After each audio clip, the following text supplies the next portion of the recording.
मुनि मोह मन हाथ पराए, मुनि मोह मन हाथ पराए, हसई शंभु गण अति सचु पाए, हसई शंभु गण अति सचु पाए।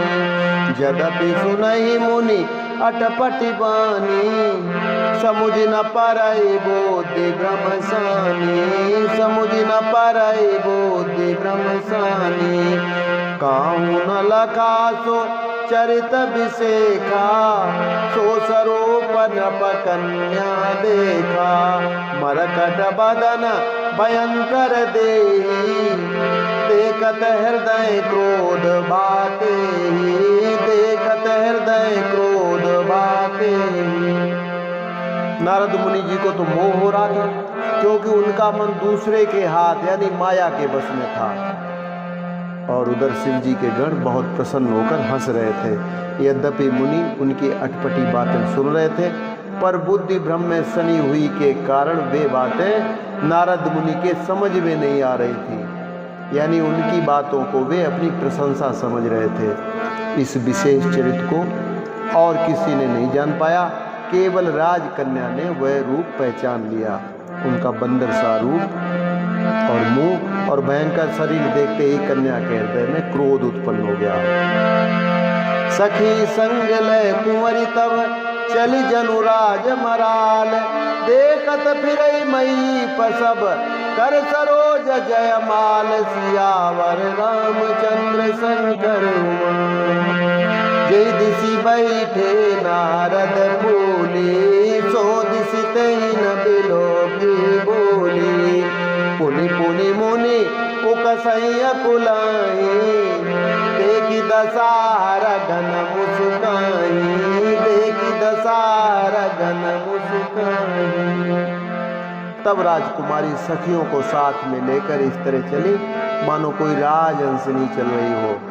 वह अपने कमल जैसे हाथों में जयमाला लिए हुए सब राजाओं को देखती हुई घूमने लग जाती हैं। और जिस ओर नारद जी रूप के गर्भ में फूले हुए बैठे थे, उस ओर राजकन्या ने भूल कर भी नहीं देखा। तो नारद मुनि बार बार उचकते और छटपटाते हैं। उनकी दशा देखकर शिव जी के गण मुस्कुराने लग जाते हैं। धरि नृपतनु तह गयऊ कृपाला, कुंवरी हरसि मेलेहु जयमाला। दुलहिन लई गए लक्ष्य निवासा, नृप समाज सब भयऊ निराशा, नृप समाज सब भयऊ निराशा। मुनि अति विकल मोह मति नाठी, मन गिर गई छूटी जनु गाठी, मन गिर गई छूटी जनु गाठी। तब हर गण बोले मुस्काई, निज मुख मुकुर बिलोक जाई। कृपालु भगवान भी राजा का शरीर धारण कर वहां जा पहुंचे। राजकुमारी ने हर्षित होकर उनके गले में जयमाला डाल दी। लक्ष्मी निवास भगवान दुल्हनी को ले गए। सारी राजमंडली निराश हो गई और मोह के कारण मुनि नारद जी की बुद्धि नष्ट हो गई थी। इससे वे राजकुमारी को जाता हुआ देखकर बहुत ही विकल हो गए, मानो कोई गांठ से छूटकर मणि गिर गई हो। तब शिव जी के गणों ने मुस्कुराकर कहा कि आप जाकर दर्पण में अपना मुंह तो देखिए। अस कही दो भागे भय बारी, बदन बीख मुनि बारी निहारी। बेस बिलो की क्रोध अति बाड़ा, तिनहि शराप दीन अति गाड़ा। हो निशाचर जाए तुम कपटी पापी दो, हंसऊ हमई सो ले फल बौरी हंसऊ मुनि को। सियावर रामचंद्र शंकर हरि ओम। नारद जी से ऐसा कहकर वे दोनों गण बहुत भयभीत होकर भाग खड़े होते हैं। मुनि ने जल में झांक कर अपना मुंह देखा तो अपना रूप देखकर उनका क्रोध बहुत बढ़ गया। उन्होंने शिव जी के उन गणों को अत्यंत कठोर श्राप दे दिया कि तुम दोनों कपटी और पापी जाकर राक्षस हो जाओ। तुमने हमारी हंसी की है उसका फल चखो, ताकि तुम फिर किसी दोबारा मुनि की हंसी न कर सको। पुनि जल दीख रूप निज पावा, तदपि हृदय संतोष नावा। फरकत अधर कोप मन माही, सपदि चले कमलापति पाही। देहु श्राप की मरियऊ जाए, जगत मोरी उपहास कराई। बीचई पंथ मिले धनुजारी, संगरमा सोई राजकुमारी। संगरमा सोई राजकुमारी। मुनि नारद जी ने अपना मुंह जल में देखा तो उन्हें अपना असली रूप प्राप्त हो गया। तब भी उन्हें संतोष नहीं हुआ। उनके ओंठ फड़क रहे थे और मन में क्रोध भरा हुआ था। वे तुरंत ही भगवान कमलापति के यहाँ चल दिए और वे मन में सोचते जा रहे हैं कि जाकर मैं या तो उनको श्राप दूंगा या अपने प्राण दे दूंगा, क्योंकि उन्होंने जगत में मेरी ऐसी हंसी कराई है। दैत्यों के शत्रु भगवान हरि उन्हें बीच रास्ते में मिल जाते हैं। साथ में लक्ष्मी जी और वही राजकुमारी थी। बोले मधुर बचन सुर साई, मुनि का चले बिकल की नाई। सुनत बचन उपजाति क्रोधा, माया बसन रामन बोधा।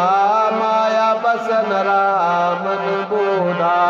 पर संपदा सकौ नहीं देखी, तुमरे ईर्षा कपट विषेकी। तुमरे ईर्षा कपट विषेकी। मथत सिंधु रुद्रई बहुरायऊ, सुरन प्रेरी विषपान करायऊ। सुरन प्रेरी विषपान करायऊ। देवताओं के स्वामी भगवान ने मीठी वाणी से नारद मुनि से कहा कि हे मुनि, व्याकुल की तरह आप कहाँ जा रहे हैं। ये शब्द सुनते ही नारद को बड़ा क्रोध आ गया। माया के वशीभूत होने के कारण उनके मन में चेत नहीं रहा। मुनि ने कहा, तुम दूसरों की संपदा नहीं देख सकते, तुम्हारे ईर्षा और कपट बहुत है। यानी समुद्र मथते समय तुमने शिव जी को बावला बना दिया और देवताओं को प्रेरित करके उन्हें विषपान करा दिया। असुर सुरा विष संकरई, आप रमा मन चारो। स्वारथ साधक कुटिल तुम, सदा कपट व्यवहारो। सियावर रामचंद्र शंकर हरिओम। परम स्वतंत्र न सिर पर कोई, परम स्वतंत्र न सिर पर कोई। बावई मनई करऊ तुम सोई, बावई मनई करऊ तुम सोई। भले मंद मंद ही बल करऊ, विस्मय हरस नहीं कछु धरऊ। श्री नारद जी अपने श्राप में श्री भगवान से कहते हैं कि असुरों को मदिरा और शिव जी को विष देकर तुमने स्वयं लक्ष्मी और सुंदर कौस्तुभ मणि ले ली। तुम बड़े धोखेबाज और मतलबी हो और सदा कपट का व्यवहार करते रहते हो, क्योंकि तुम परम स्वतंत्र हो, सिर पर तो तुम्हारे कोई है नहीं। और इससे जब जो तुम्हारे मन में भाता है तुम वो बड़े आराम से वही करते हो। भले को बुरा और बुरे को भला बना देते हो। हृदय में हर्ष विषाद कुछ भी नहीं लाते। ढकई ढकई परिचय सब काहू, अति असंक मन सदा उछाऊ। कर्म शुभाशुभ तुम्हें न बाधा, अब लगे तुम्हें न काहू साधा। भले भवन अब पायन दीन, पावहुगे फल आपन कीना। बंचो मोई जवन दर देहा, सोई तनु धरऊ श्राप ममहा। श्री नारद जी भगवान से अपने श्राप में कहते हैं कि सबको ठग ठग कर परख गए हो और अत्यंत निडर भी हो गए हो। इसी से ठगने के काम में तुम्हारे मन में सदा उत्साह बना रहता है। शुभ अशुभ कर्म तुम्हें बाधा नहीं पहुंचाते। अब तक तुमको किसी ने ठीक नहीं किया था, यानी तुम्हें कोई ढंग का मिला ही नहीं, और अब की तुमने अच्छे घर बना दिया है, यानी मेरे जैसे जबरदस्त आदमी से छेड़खानी की है।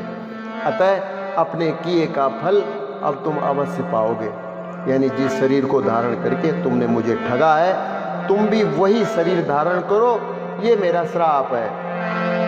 कपिया कृत तुम कीनी हमारे, करिए की ससाय तुम्हारी, ममापकार कीन तुम बारे, नार बिरह तुम हो बदुखारी। श्राप शीस धरि हरसिंह प्रभु बहु बिनती कीन, निज माया के प्रबलता करसि कृपा निधि लीन, सियावर रामचंद्र शंकर। श्री नारद जी अपने श्राप में श्री भगवान से कहते हैं कि तुमने हमारा रूप बंदर का सा बना दिया था, इससे बंदर ही अब तुम्हारी सहायता करेंगे। मैं जिस स्त्री को चाहता था उससे मेरा वियोग कराकर तुमने मेरा बड़ा अहित कर दिया है, इससे तुम भी स्त्री के वियोग में इधर उधर भटकोगे यानी दुखी होगे।